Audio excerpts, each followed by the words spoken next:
Well, not a lot of noise has been made over some recent developments surrounding the Elk Commission's proposal to introduce, well, they call them penned hunts. I call them penned shoots.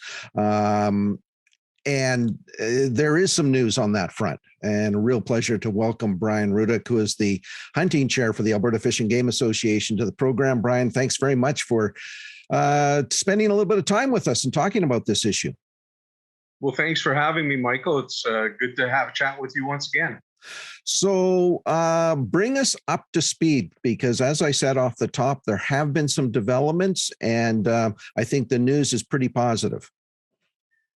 Yeah, I believe so too. Of course, there was as you mentioned, a request put in by the Alberta Elk Commission to once again look at cervid harvest preserves, they call them, but I agree with you completely. They're shoot farms. I don't even like to use the term hunt, because hunting has a pretty historical, significant meaning, and it means a lot to me as well. So we did voice our opposition to this. We sent letters into the Minister of Agriculture, of course, who oversees this particular item, and we received notification here, would have been, I believe, early November, from Tim Schultz, who is the Chief of Staff for the Office of the Minister of Agriculture, and informing us of the good news that the request had died on the committee floor. So we were pretty happy to see that. How close did we dodge a bullet here? Because I mean, had we gone down this path, Brian, it's one that's reared its ugly head over the years. It probably cracks the door open a little bit towards paid hunting, and maybe get your response to why that is such a bad idea.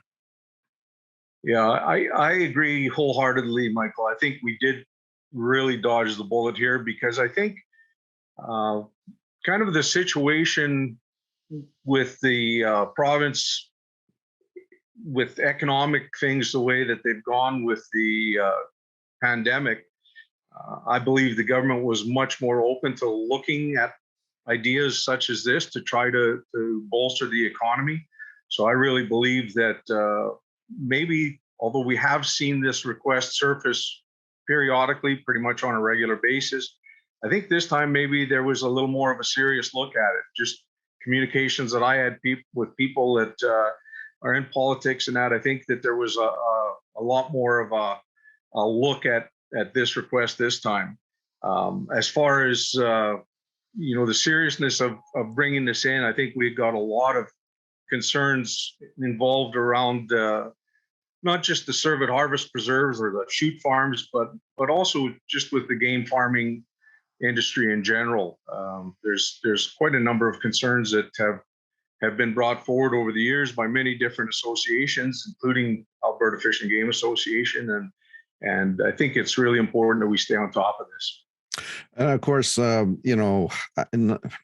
of the big health risks with something like this is chronic wasting disease. And a matter of fact, we've even seen the first case of a white-tailed deer contracting COVID. No indications that it's causing an issue in the deer, but they can host the virus. It literally is opening Pandora's box. Should we look at, again, a situation where we're encouraging large groups of animals to be penned together, like elk or deer, that type of thing? Yeah, exactly. I mean, it's pretty much been established that CWD has been established in Canada via game farms with the first case is showing up in Saskatchewan with positive testing elk that were brought up for game farming purposes. And so we do know and do recognize that CWD has definitely been a serious concern in the game farming and hunt farm industry. As far as the COVID, that was an interesting one. I guess that they've had some very high positive test rates down in some of the states. The articles that I've read on it say that it is transferable to humans, and they're recommending you take precautions when you're field dressing animals. Again, nothing so far that seems to indicate that there is issues with the deer itself being affected by COVID, but they really recommended not working around the mouth or anything that you could possibly breathe in something from the deer that would transfer the COVID from the deer to the human. So yeah, big change there, or big interesting news that's come out of the whole COVID thing. The other thing with CWD that, if something positive came out of CWD,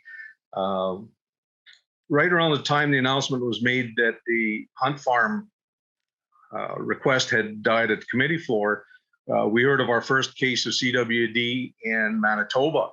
And I'm not 100% sure if that had anything to do on the decision here in Alberta, but it's just another indication of why we have to stay on top of CWD, and anything that we allow to happen that could extend or increase CWD instances is got to be an absolute no. I was really kind of flabbergasted when I heard this request going in again with what we know about CWD and its transfer now. I was kind of having a hard time believing that they were even considering it. I guess one of the things that is starting to emerge from this whole chronic wasting disease discussion, Brian, is the fact that there needs to be provincial cooperation. I had an opportunity to sit down with Minister Nixon, and he talks about some frustration in not being able to come to some kind of a deal with Saskatchewan and on how best to deal with this, because deer don't recognize borders. So where's the Alberta Fish and Game Association on this, and trying to, I guess, go beyond our borders and maybe work with other like-minded organizations? Yeah, we're definitely trying to expand that communication between different provinces, different groups. Anyone who's facing the same kind of challenges that we are with CWD. Personally, I've been involved with webinars from Saskatchewan, British Columbia, Norway. So it's good to hear what others are trying and the steps that they're taking to try to reduce or eliminate CWD. There's a lot of fantastic research going on as far as ways that they can better handle, better deal with CWD, or hopefully eventually even eliminate it.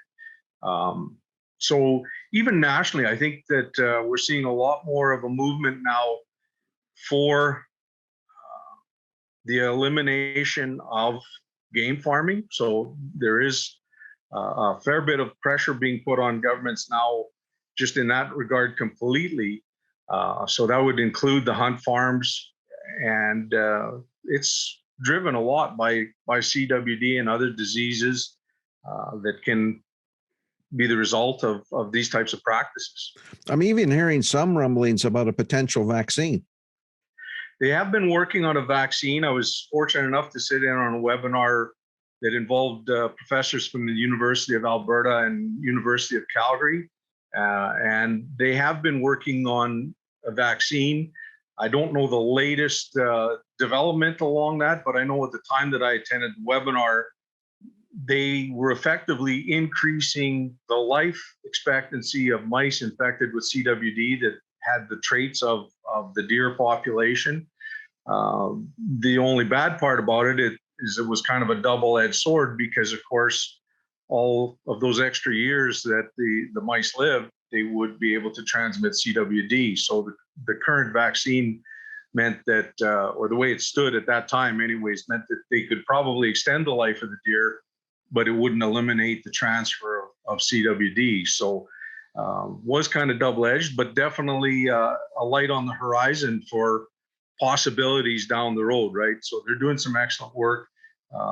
There's all kinds of studies going on within our province, within our country, and of course, across the world, everywhere that there's been the effect of CWD seen.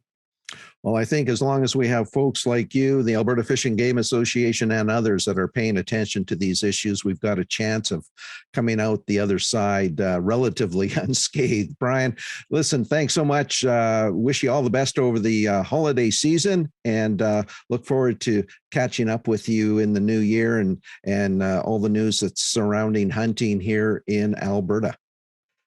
You bet. Thanks, Michael, and best to you and yours for a very Merry Christmas. And we'll talk to you soon, I'm sure.